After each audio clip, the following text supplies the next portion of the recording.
Hey there, I'm Matthew Palumbo with Stinger, and in today's video, we're going to be installing the Stinger HORIZON10 multifunction display with the new SRK GM19X integrated installation kit in this late model Chevy Silverado. So without further ado, let's dive right in. To complete the installation, here are the recommended tools to have on hand. A powered drill or screwdriver, Torx T15 bit, Torx T20 bit, or you could use T-handle Torx drivers instead, as well as 7mm nut driver and 10mm nut driver, or a ratchet and socket set, a Phillips bit for your drill, small flat blade screwdriver, small Phillips head screwdriver, a larger or longer screwdriver as well, a pair of pliers or needle nose pliers will work as well, plastic panel pry tool so that we don't mar the dash or plastics, a metal panel pry tool. These are not an absolute necessity, but nice to have. Pick tool, a pair of snippers for cutting zip ties, and although the kit comes with some zip ties, it's always nice to have a selection of different zip tie lengths and sizes on hand to make sure that your installation is tidy. All right, so step one is to remove this radio display / climate control trim panel, and we're gonna use a plastic pry tool to do so. So we're just gonna pry around the edges here. We use a plastic tool so as not to scratch or mar the dash. And there's just little snap clips behind all of this. So we're just gonna work our way around and then set this out of the way. Okay, so step two is gonna be to remove the 7mm screw from this lower trim panel right down here. So we're gonna use our 7mm nut driver and set that aside. Step three is going to be to remove this lower panel completely. So we're gonna start from the driver's side using our panel pry tool, get this loosened, and we're gonna work our way around the panel towards the passenger side. Pulling this down, you can see it's just 3 clips there really holding it in. And we're just gonna kind of work this panel out from under the dash and set it aside. Next step is to remove this panel directly below the climate control panel. We're just gonna use our plastic pry tool to start to remove that, and then use your hands to just pull gently until you feel the snaps release.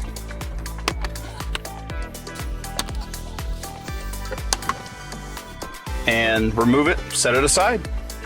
All right, next step is gonna be to remove the T15 Torx. There's 6 of them around this dash panel, 4 in this upper section, and 2 down here below.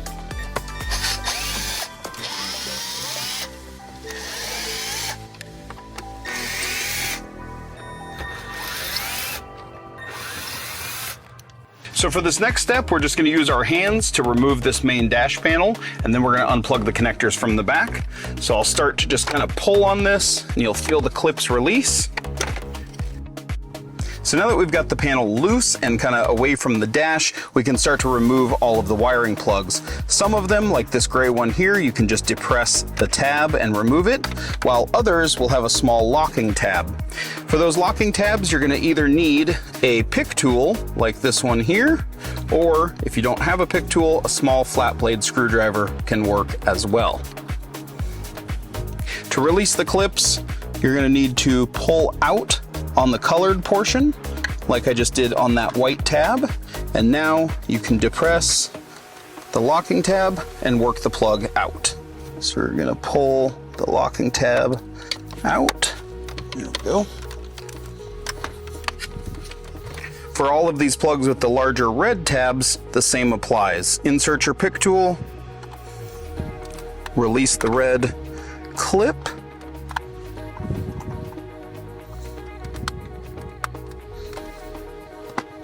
and then press down and remove.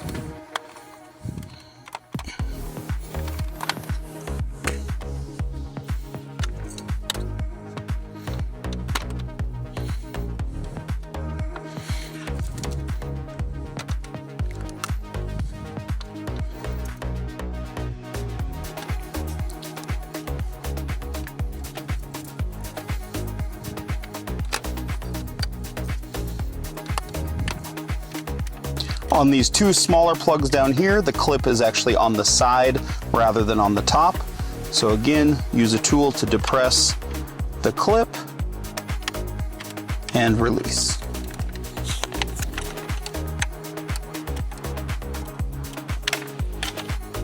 Got one more. Now we can pull the entire main dash assembly out, remove it from the vehicle, and set it aside.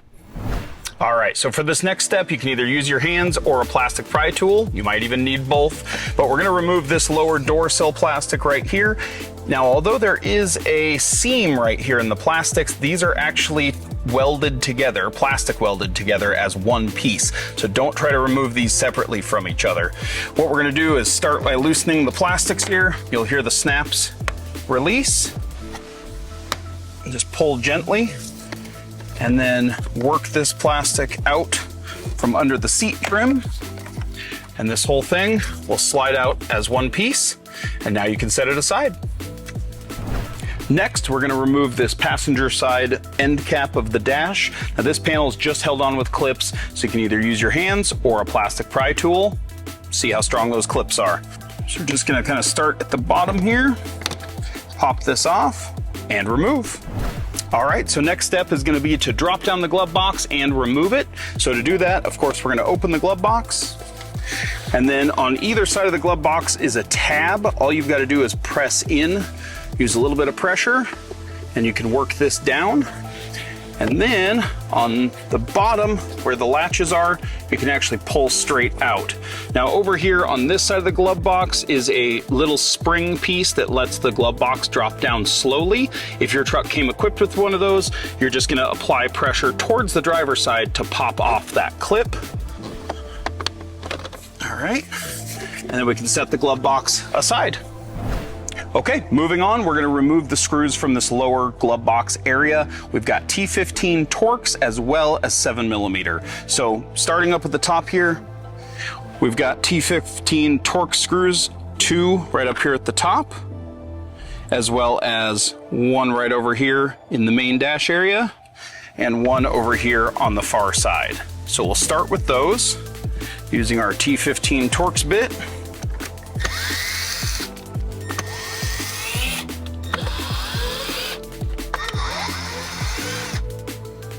So next we're gonna tackle those 7mm down here at the bottom. There are 4 of them down there.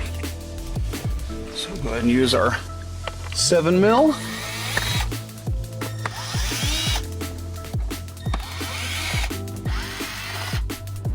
All right, so last step to remove all the plastics around this glove box area is basically just to use your hands. Now, first thing, you're gonna wanna make sure to open this upper glove box so that we're not holding on to this upper lip here.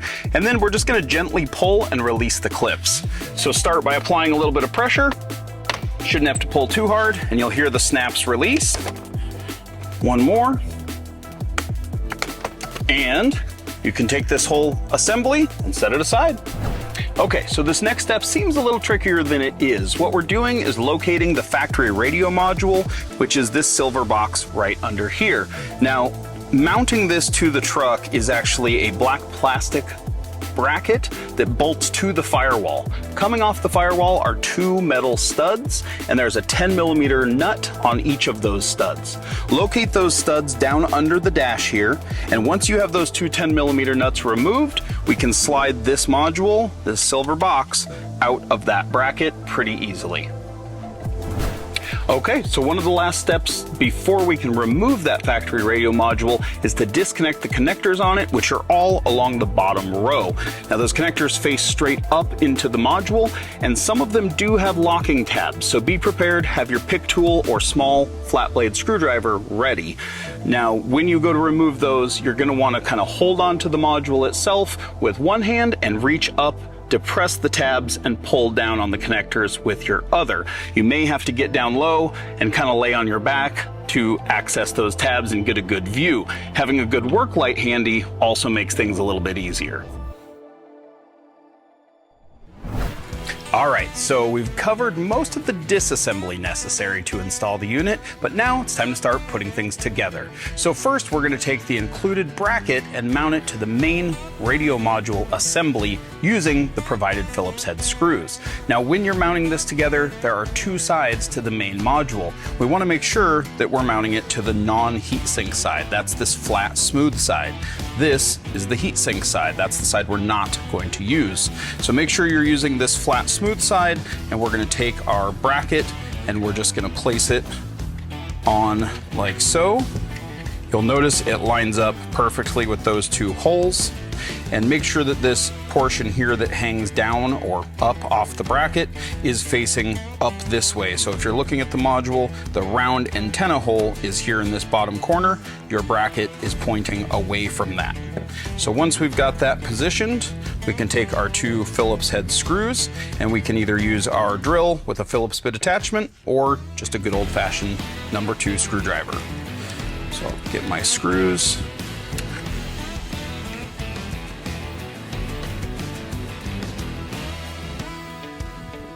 Now that your bracket is mounted and your screws are snug, you're going to have a leftover black screw and washer.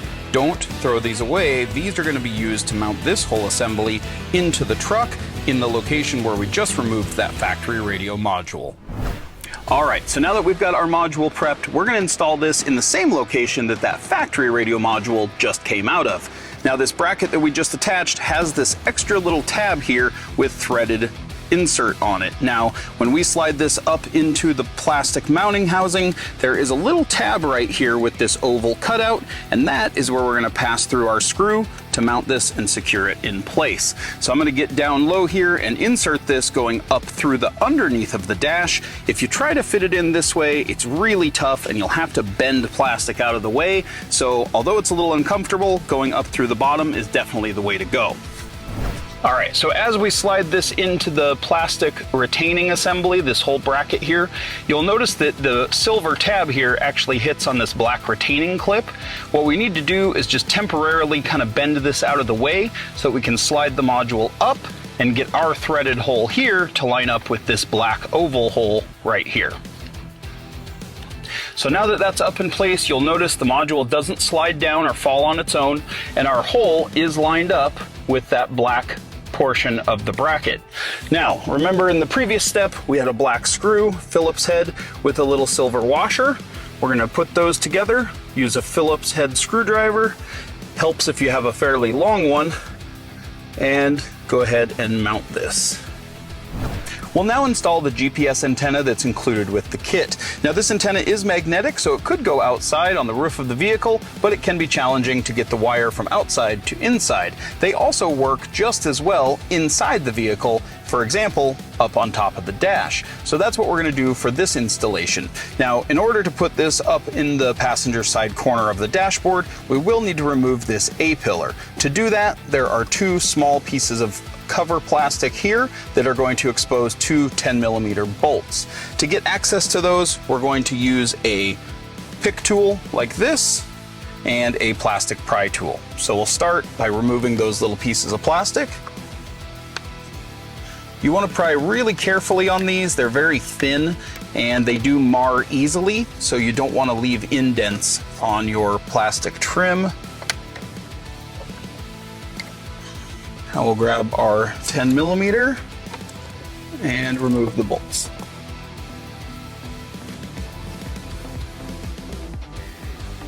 Once you've got the bolts out, we can start to remove this plastic trim. If you just grab the grab handle and start to wiggle and pull, you'll release those mounting clips right back there, and then you can slide this out and set it aside. When mounting the GPS antenna to the interior plastics like we are in this truck, you have a couple of choices. Because this antenna is magnetic, you can use the included metal pad, which does have a double stick adhesive on the backside, and then you can just magnetize this right to it. But to make this install a little more aesthetically pleasing, we could also use just some 3M double-sided tape on the backside of the antenna and stick it straight to the plastic. Now, before I stick on this tape, I'm going to use some alcohol prep pads and prep both the backside of the antenna and the top side of the dash where I plan to place it. And then we'll grab our plastic pry tool and tuck in our wire. With the cord unraveled, we're going to go ahead and route this cable down around the dash and through to where our main module is located. I'm going to use my plastic pry tool to help me guide this and just tuck it in and make sure that it's not going to get pinched or interfere with any other wiring or clips. So once we have it down to about here, we can then start going this way to try to gain access over to the module. Now you can either try to just fish the end of the cable itself, push it through and grab it from the other side, or you can use a fishing tool like this and either tape or zip tie the connector to the end of this and then push it through. In this case, it's a pretty short distance, so I should be able to just fish it right through. And there we go. I'll pull my cable through that opening. Once you feel like you have the cable in a pretty good spot, we can then take a zip tie and secure it, and just to make sure that it doesn't come undone. All right, so now that we've got our GPS cable routed and secured, now we can move on by reassembling that A-pillar plastic and move on to the next step. So to put the A-pillar plastics back in, all we've got to do is fit this leading edge into the little slot or channel along the dash right here.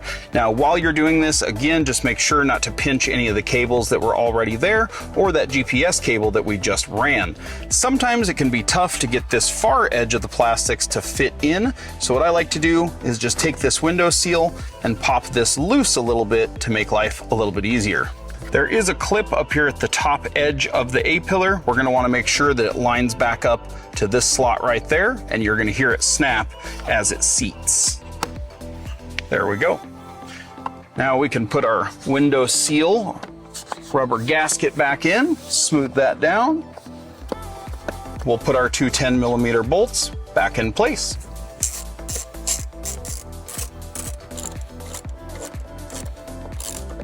All right, with those back in, all we've got to do is put those two plastic covers back in, like so.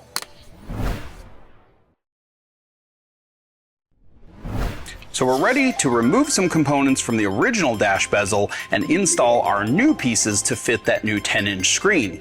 Let's take a look at the dash bezel itself, and I'll show you exactly what we're going to take out. Now, most of this is done with a T20 Torx bit, but there are also 4 7mm bolts that you'll need to remove. So taking a look at the dash bezel itself, the back of the factory screen here has the 4 7mm bolts that we're going to take out. We'll start by removing those.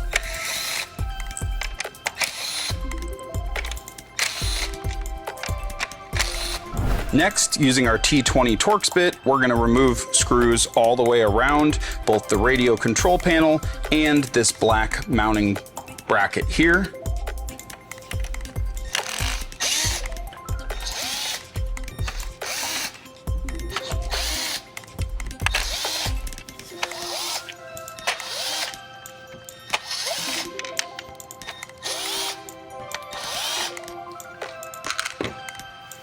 All right, now we can lift this off, which is our original radio control panel, the rear mounting bracket, and we can lift out the original factory screen. And now we're ready to move on to assembling the new parts into the dash to fit the new screen. Now, when you begin this portion of the installation, you'll need to identify which of the two bottom covers applies to your vehicle. These trucks either had a 7-inch or 8-inch factory display, and we include bottom covers for both in the kit. So if your truck had the factory 8-inch display, you're going to use this dash panel to cover up that bottom portion of the bezel where the factory volume controls used to be, and this one has a -2 on the back in the part number. Along with that is this bezel here, which again covers up that lower portion where the volume controls used to be, and this one has a -1 on the back for the 7-inch factory displays. Now this truck had a 7-inch factory display, so we're going to use this trim piece along with its corresponding bracket.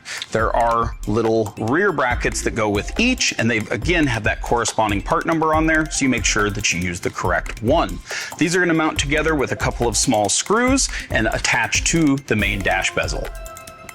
Now when it comes to mounting this bottom cover panel onto the main dash assembly, you're going to use these small self-tapping screws. Now this kit does include a whole selection of screws, so you'll want to make sure that you use the correct ones. These are an M3.5 by 10 screw. It does come with 6 of them, and you're going to need all of them in the following steps. Just be sure that you choose the correct ones versus the flathead or the larger panhead self-tapping screws. Now before you take that bottom cover panel and completely attach it to this dash, you'll want to loosely install the screws and the rear bracket first and then slip it through the dash. Let me show you. So we're going to take our small rear mount adapter or bracket and make sure that it's the correct one with that part number. Line it up onto those small holes. Take our Phillips screws. And we're just going to loosely install these and kind of get them started.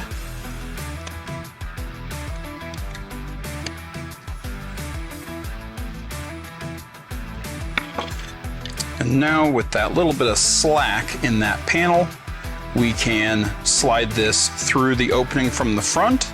And this little notch right here is going to line up with this little locator right there.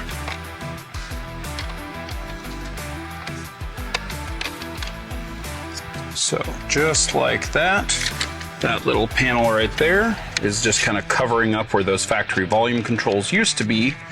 And now we can tighten down our screws.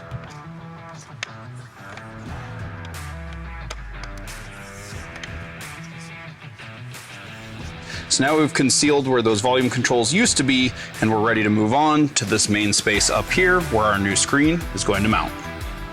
Next step is to install the rear bracket assembly from the back side of the dash. So that's going to be this piece here with the pre-installed metal clips. These clips are going to go up at the top and facing towards you while you're installing it.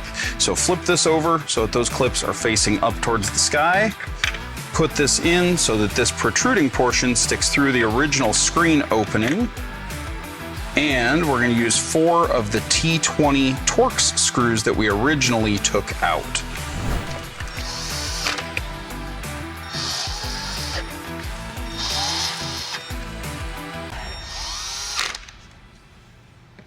Alright, so before we mount the front mounting bucket for our new screen, we do need to take the original silver trim and put that in loosely first to make it easier to install the whole assembly. So we'll flip over this main dash bezel, take our original silver trim, and just kind of loosely set this in place. But don't snap it in all the way yet. I'm gonna kind of just snap the bottom of this, but leave this upper portion loose for now. Okay, now we're ready to take the main front bucket assembly and mount it to the front of the dash. So that's gonna be this piece here that's roughly the shape of your new Horizon radio or HI10 Plus. And we're going to lay this onto this new mounting assembly. There's 4 screws in the corners that will eventually mount this, but for right now, we're going to be mounting these 2 small ones in the corners. Now, as you place this in there, be aware of this tab right there that needs to lock down into this little groove at the lower section that we just mounted. All right, so once everything's snug, you should have no gaps up here. Everything should seat nicely and be pretty flush and flat. Now we can put in our 2 small Phillips flathead screws into these lower spots. And again, these are self-tapping screws, so no need to over tighten, just get them snug. Now, on to one of the last parts of our assembly here of the main dash panel for our new radio is securing the main portion of this bucket to that sub-dash assembly. So we've got 4 small screws that are going to go in these corners. That's going to be these little M3.5 by 10 self-tapping Phillips head screws. So I'll get those started. I usually just get them all in there kind of loose first or not all the way tightened down. And then I'll go back through and snug them all down all the way. Now before you go mounting that new 10-inch display into the bucket that we just mounted previously, you'll want to make sure to connect the LVDS connector and cable. Now this connector is what goes between the screen itself and that hideaway module that we installed in the passenger side dash earlier. Keep in mind the Horizon 10 and the High 10 Plus come with their own cable with the radio itself, but it's going to be the shorter length cable. Make sure when you're doing this installation that you use the longer length one that comes in the SRK GM19X installation kit. This one will reach all the way to that passenger side dash location. That shorter one is not going to make it. So first we'll take either end of this cable, it doesn't matter which, they're both the same, and we're going to feed this into the back of the screen, connector side up, and just work that in there until it snaps. Now down here at the bottom, there's a little rubber spot here that you can feed the cable inside of. You'll want to make sure the cable goes between those little rubber pieces there. And now we're going to install our cover plate over this. Now keep in mind this cover plate comes with the radio unit itself. It does not come in the SRK kit. On the bottom side of this, there are little snaps on here that are actually going to go into these grooves, and you're going to slide this plate downward. So get these roughly in place and then slide this down and it'll stay. There is one small screw here. It's an M2.6 by 6.5. It only comes with one in the kit, so it'll be easy to identify. And we'll put that in over that cover plate to finish it up. All right, now we're ready to mount our screen into the bucket. Okay, it's the moment you've been waiting for. You want to see what that new screen looks like in your dash, right? Well, let's get this screen mounted into that bucket assembly. And first, we're going to take that cable that we just mounted up in the last step and feed it through this main opening here. Take our screen, this sat down into that bucket. Looks really nice. So we're going to flip this over and install 4 screws from the backside to secure the screen into place. Again, make sure you have something soft down, and I'm going to hold the screen while I flip that over so it doesn't fall out, and just lay this down on a soft surface. Take our Phillips head screws. These are the machine thread ones that come in the SRK kit. I'm going to loosely install these before I torque them down all the way.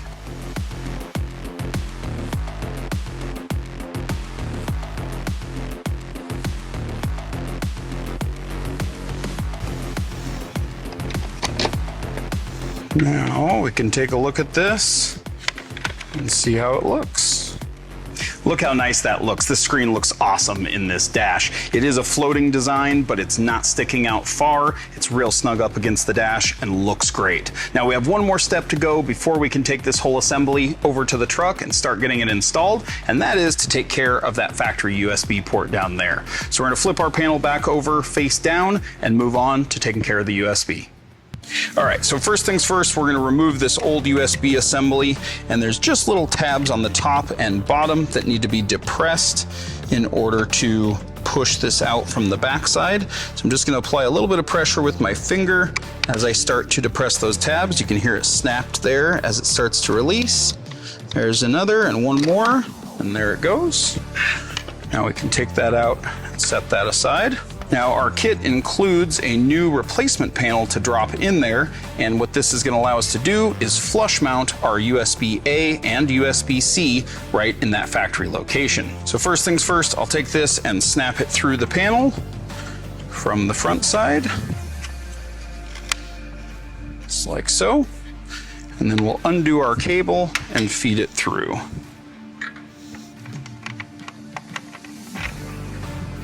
Now once that's seated in there, we can take the plastic nut attachment for the backside, and that's what's going to actually secure it all the way into place. So just feed your wires through.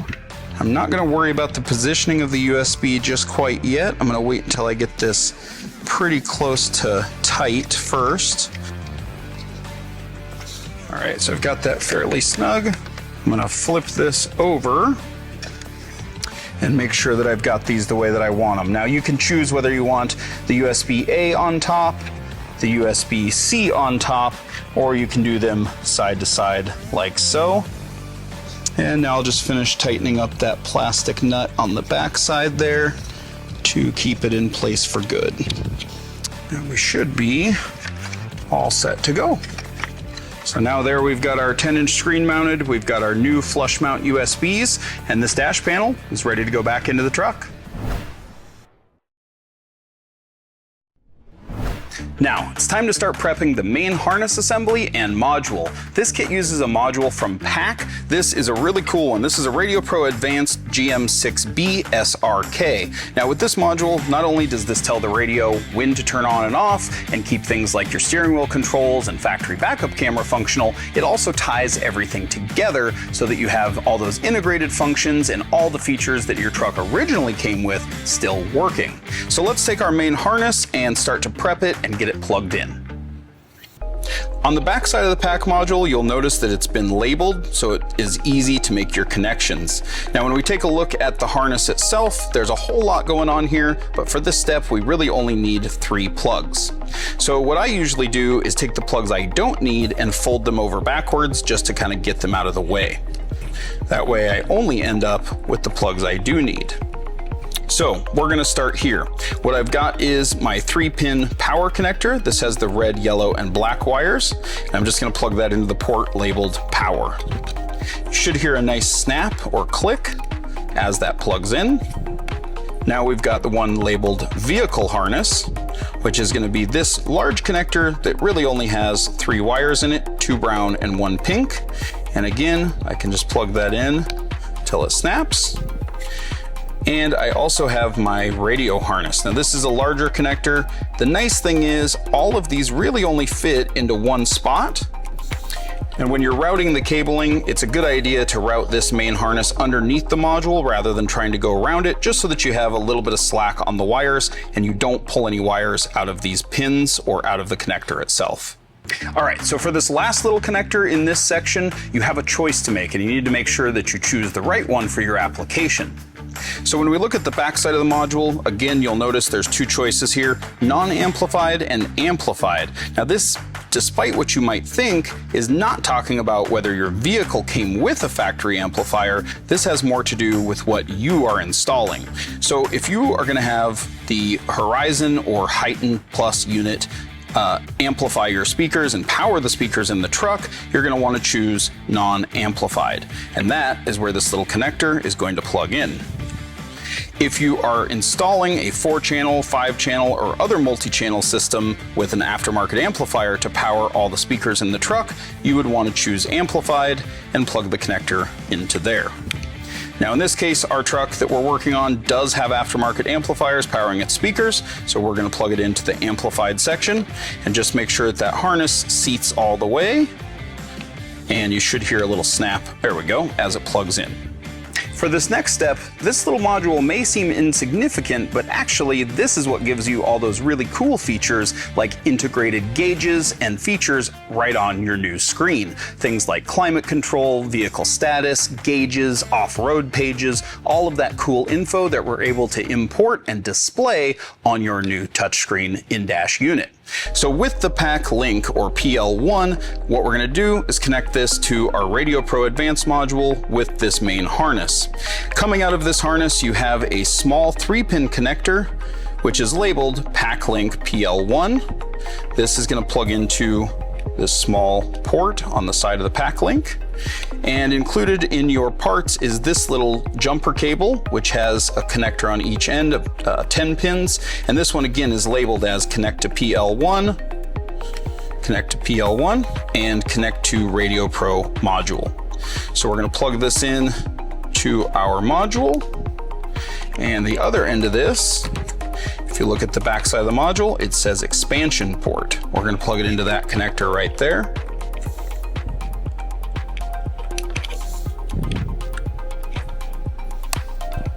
And now what we can do is, rather than just leaving this loose, we can actually zip tie this to this main harness assembly.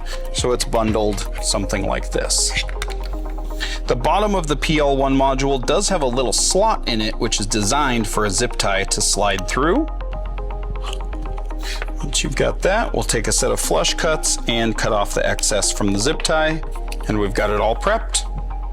Next, we're going to take the RPA VA1. This little adapter is what allows your factory camera to continue working and be compatible with your new aftermarket screen. You'll notice on the main harness here, there is a plug that only fits this little module and is conveniently labeled as RPA VA1. All you've got to do is plug that guy in. Again, you'll hear a little snap.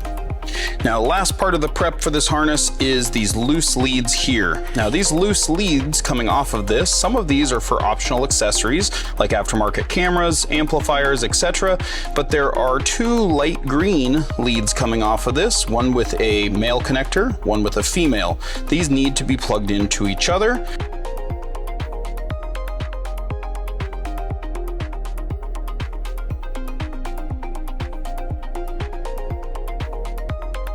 In many cases, these leads may already be connected for you, but if not, make sure you connect those together.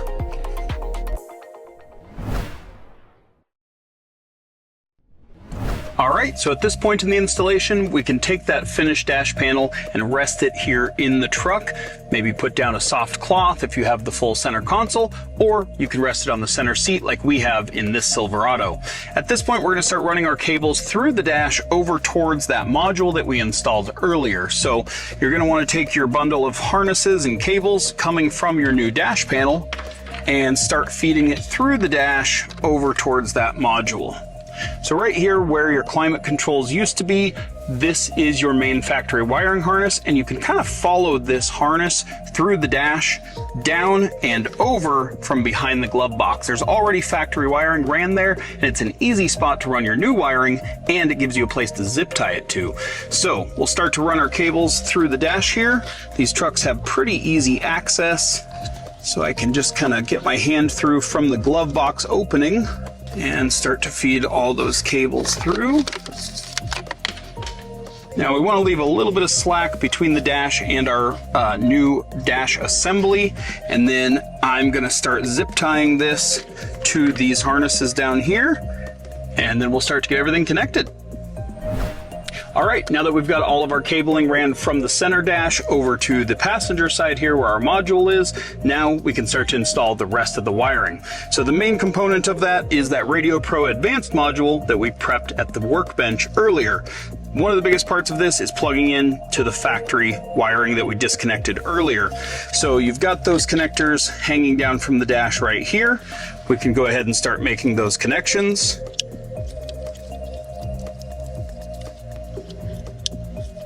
All right, and then we'll just let that sit for right now.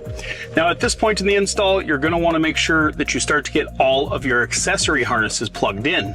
Harnesses such as the RCA output harness if you are adding aftermarket amplifiers. Your accessory control harness, this is going to be for controlling external accessories like light bars, rock lights, things like that, as well as this will also have your port on it for RGB lighting. So if you're controlling rock lights and want to control the color of them from the screen, or whips, underbody lighting, ambient interior lighting, whatever the case may be, we're going to do that through this port. And then these other wires here are going to be your trigger wires for those accessories we talked about.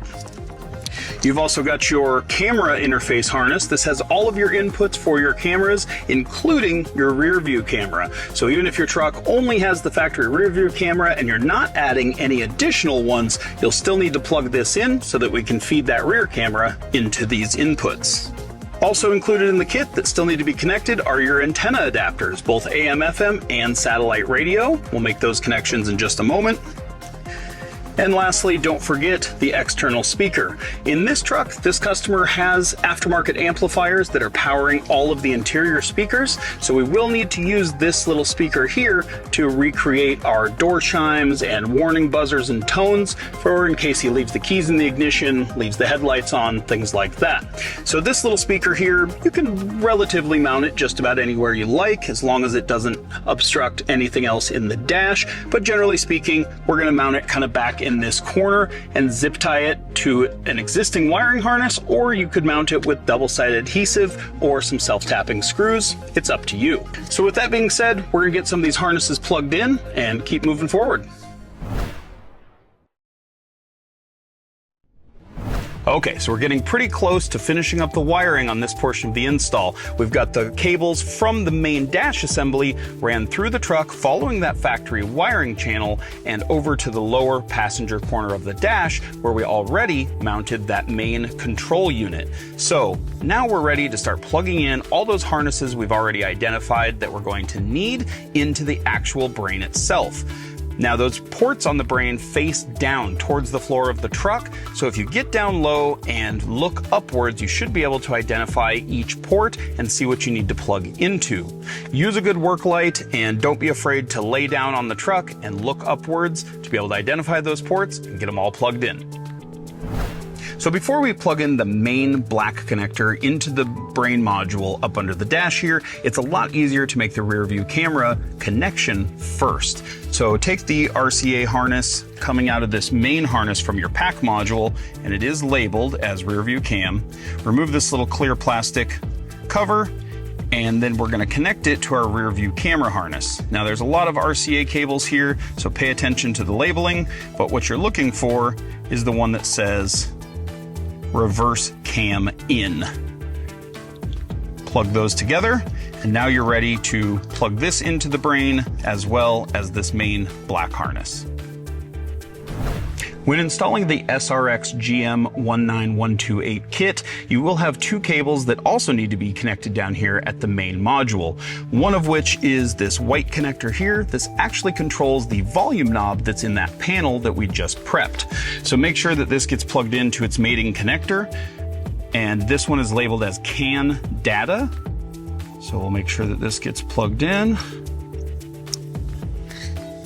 And you're going to have a microphone connection because the panel that we just prepped earlier does have a microphone embedded in it. So again, you're going to take that, find the lead that's labeled as external mic, and plug this one in as well. Now earlier we discussed the use of the external speaker for all the warning chimes and buzzers. Remember, you only need this if you're installing aftermarket amplifiers to power your interior door speakers and dash speakers. In this Chevy Silverado, the truck is already equipped with some aftermarket amplifiers, so we are going to use that external speaker. Now you can place the external speaker in a handful of different locations. Usually you'll want to either screw, zip tie, or double side tape this to a brace inside the glove box location or behind the dash. It's not super important exactly where it goes, just so long as it doesn't interfere with anything else inside the dashboard. You will also need to connect it at this time to the small 2-pin connector coming from the main harness near the PAC RadioPRO module. So we'll reach up to our little 2-pin connector and get this plugged in.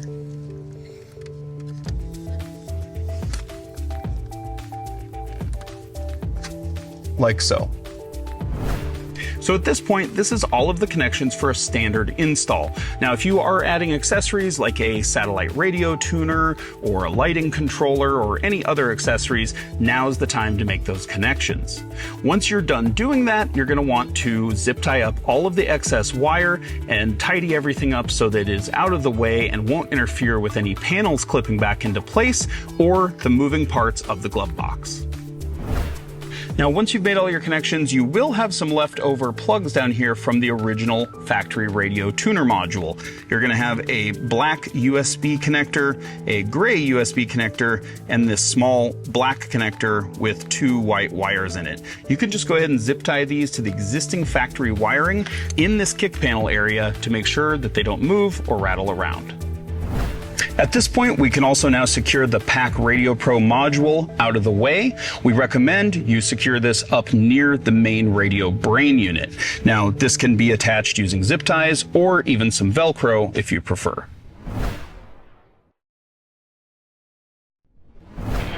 Okay, so it's time to start reassembling all of the interior panels and plastics that we disassembled earlier. The best way to do this is to simply follow the steps in reverse order. We're now ready to start connecting all of the plugs from the center of the dash to our new panel. Now there are a handful of connectors in here that won't be used. We do have the factory radio plugs right up here where the screen used to be that you could just zip tie out of the way so that they don't rattle around. There will also be a handful of connectors in this lower portion depending on the options that your truck came equipped with from the factory that may or may not be used. If they were connected previously, that doesn't automatically mean that they're going to be connected to the new panel. So as you go to connect every plug here, just remember they only really fit into one component or port on the back of this panel. It's pretty tough to get them in the wrong spot. If you are inserting the plug and it doesn't go in easily, that may mean you've got the wrong spot. So just be careful. As we go to connect these, I'm going to start at the bottom here and work my way towards the top. We'll start with the 12-volt power outlet and then work our way to our factory switch panel. On these factory switches, remember there are these little red retaining clips. Don't forget to push those back down. And our climate controls. All right, now we're ready to tilt the panel into place. And remember, we don't want to snap down the silver panel just yet, so leave that loose. If you accidentally snapped it into place between your prep stage and the vehicle, go ahead and pop that off so that you've got some access. We're just going to press this into the dash enough to get it to hold temporarily. So now that we have it temporarily fit in place, it's time to turn on the ignition and make sure everything works.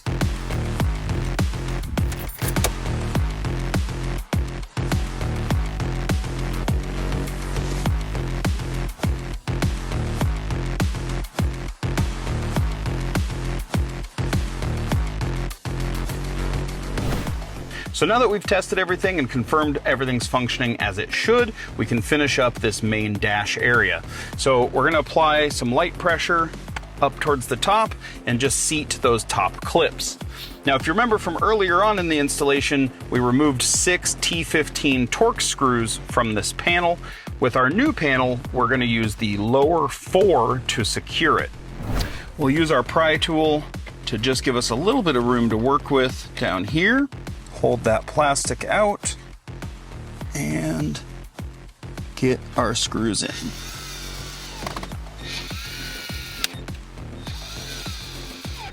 And the last one over on this side.